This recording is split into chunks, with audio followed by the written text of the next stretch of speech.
Assalamu alaikum wa rahmatullahi wa barakatuh. My brothers and sisters, in the previous episode we saw how Allah subhanahu wa ta'ala beautifully blames Shaytan for what happened to Adam alayhi salam. This goes to show that human being is actually good, but Shaytan is bad. When you see people doing bad things, always remember the devil had a role to play in making them do that which was bad. So have hope in the person that if they can protect themselves from Shaytan, then they would definitely be a lot of hope for them, and at the same time their hearts would heal, their situation would improve. The same applies to all of us. So don't judge a person based on the sin they've committed, rather help them come out of it if you truly care. If you're a person who is loving of Allah, you would love goodness for the creation of Allah. The first thing should not be a negative thought in your heart. It should be a positive thought towards people who might not be on the straight path. For this reason, the Prophet Muhammad, peace be upon him, kept praying for those who were astray. And yes, while some deserved punishment for injustices they perpetrated, remember he prayed for them and he was never unjust himself. So one thing that is very powerful is Allah says to Adam that in order to protect your progeny from Shaytan, in verse number 38, Allah says, I will send you guides and messengers, your progeny. And every time a messenger comes with a message, whoever follows the guidance will be protected from Shaytan. For them will be goodness. They will have no reason to fear nor to be sad.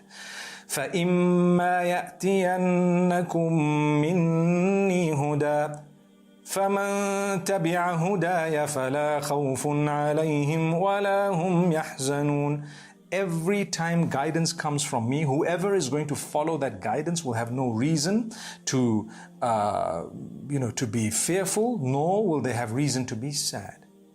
Amazing. So if you want healing, follow what Allah has revealed. You won't be sad and you won't have reason to be sad or, subhanallah, to be fearful, to be scared. No need to be fearful. You know, some of the best days we're ever going to live, in fact, the best day for me would be the day I'm going to meet with Allah, because we've heard how merciful He is and we're trying on earth to be the best possible version of ourselves. We've faltered.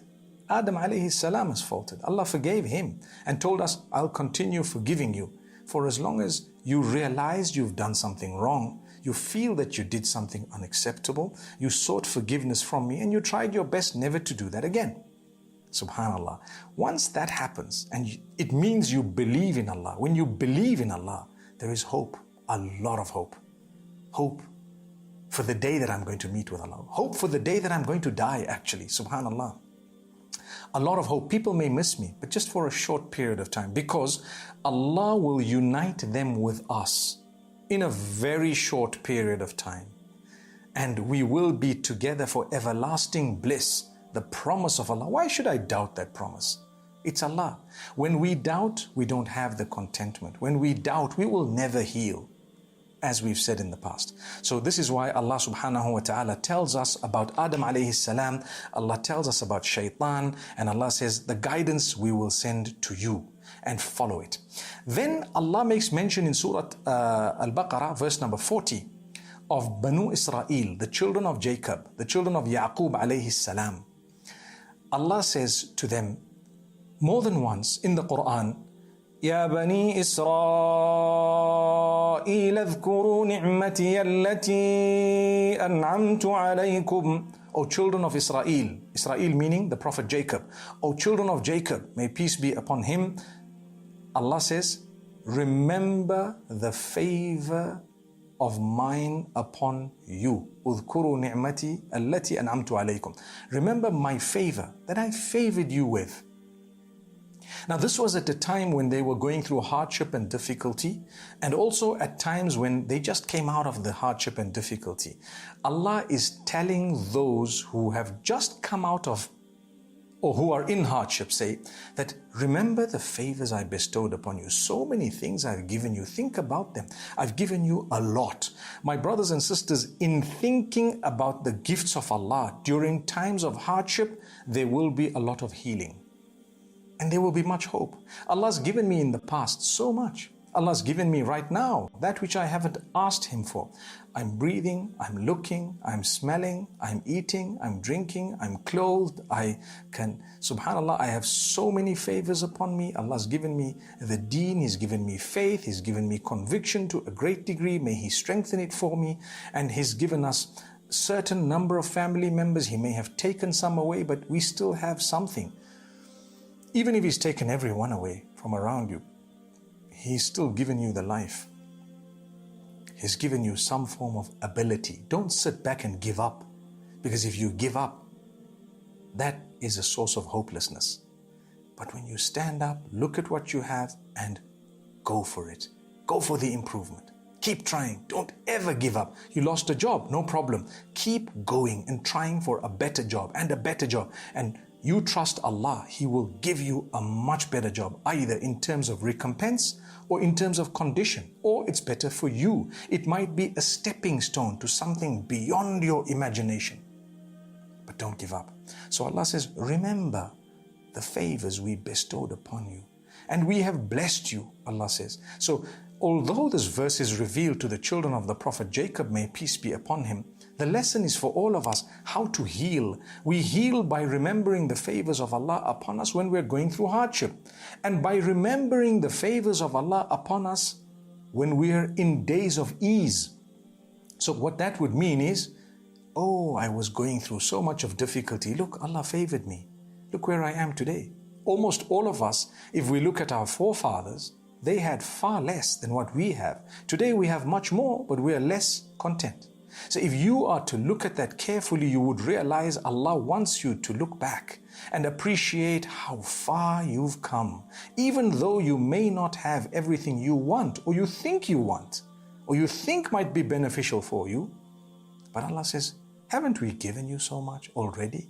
Haven't we taken you out of so much? Thank Allah. Thank Him. For indeed in gratitude, there is healing. In gratitude, there is increase of goodness. In gratitude, there is minimizing of the negativity. Subhanallah. All of that, in it, there is hope and healing. My brothers and sisters, these are amazing verses. This series and the title of it is so beautiful because myself going through these verses, it just brings a smile to the face. How merciful is my Lord. How great He is. How much He has bestowed upon you and I. How much we have. But unfortunately, Shaitan comes to us and keeps on making us think of the negatives and the bad and what we don't have and so on. And he wants us to become hopeless. He wants us to think that Allah has not given us anything. But Allah says, you need to ponder, reflect, go back a few generations, check where they were, look at how things have progressed. And yes, you must be going through some form of test because we have to test you. And we test the best of our soldiers with the greatest of the tests. May Allah protect us. So when you're going through a lot, remember it's the love of Allah. You know, people who don't believe say that's absurd, but it's not absurd because the amount of goodness that comes out of it. We've seen so many people start praying. We've seen so many people change their lives because of hardship they're going through. We've seen so many people turn to Allah because of difficulty they have. We've seen so many people start doing the right thing and making peace with others because of so much of negativity that's been happening in their lives. But Allah wants you to prolong that sometimes. So at times it takes a while. You cannot have displeased Allah for 20 years and suddenly in 5 days you expect the tables to turn. It might take a few years, it might take a few months, and if you're lucky, it could change in 5 days. May Allah subhanahu wa ta'ala grant us that comfort. So that is Allah subhanahu wa ta'ala saying, remember the favor upon you. Then in verse number 43, once again, He tells us, وَأَقِيمُوا الصَّلَاةَ وَآتُوا الزَّكَاةَ وَارْكَعُوا مَعَ الرَّاكِعِينَ. Fulfill your prayer, establish it, give alms to the poor, and bow down with those who are bowing, which means collectively, try to bow down with those who are bowing. look after the others. We spoke about praying and establishing prayer. We spoke about giving charities to the poor. Reaching out to those who have less than you is definitely a means of healing. And then Allah says, try and do it collectively. Bow down. Do good with the others who are doing good. You're not the only one. So reach out to the others. Look at them. Try and do good. May Allah bless all of us. أقول قولي هذا وصلى الله وسلم